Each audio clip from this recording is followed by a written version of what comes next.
In this video, I'm going to show you how to work with superscript and subscript in normal text fields.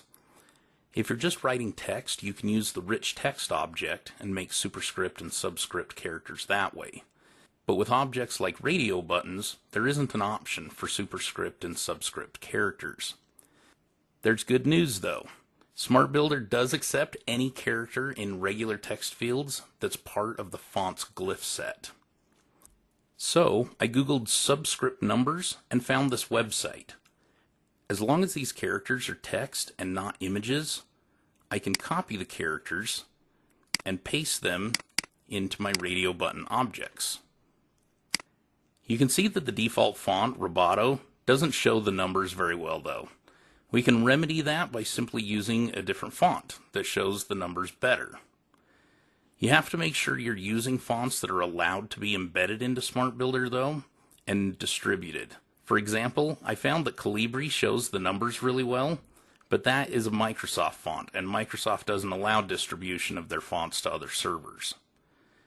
The easiest solution I found was to go to a website like Dafontcom. I'll click sans serif because that will be easy to read.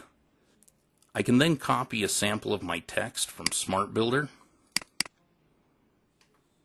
and paste it into the preview in Dafontcom. I can set a size.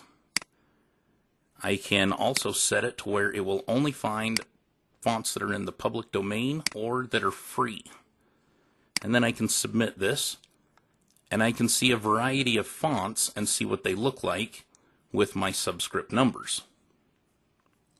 When you find a font that you like the way it looks, click the download button, and then you can install the font.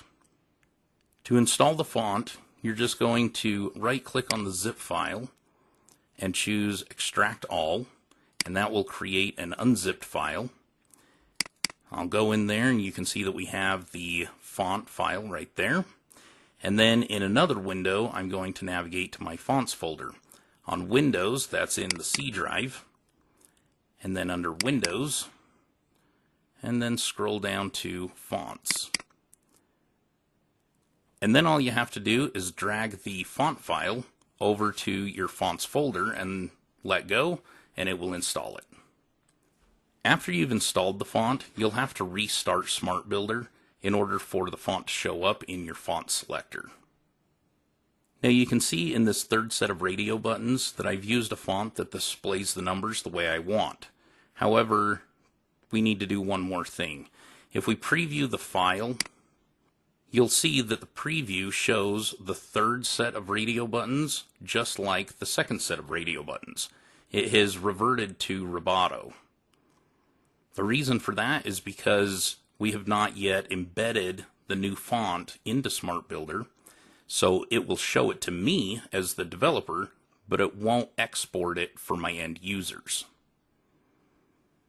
To embed the font, you just go to the Edit menu, click on Lesson Settings, click on Authoring, and then Manage Embedded Fonts.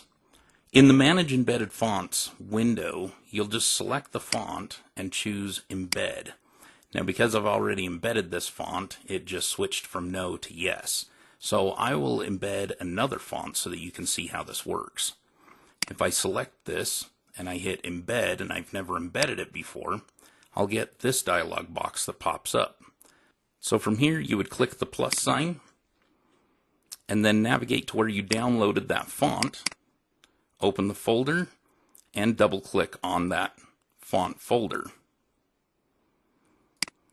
That will make it show up right here where it says not selected, and then you'll click Embed Font.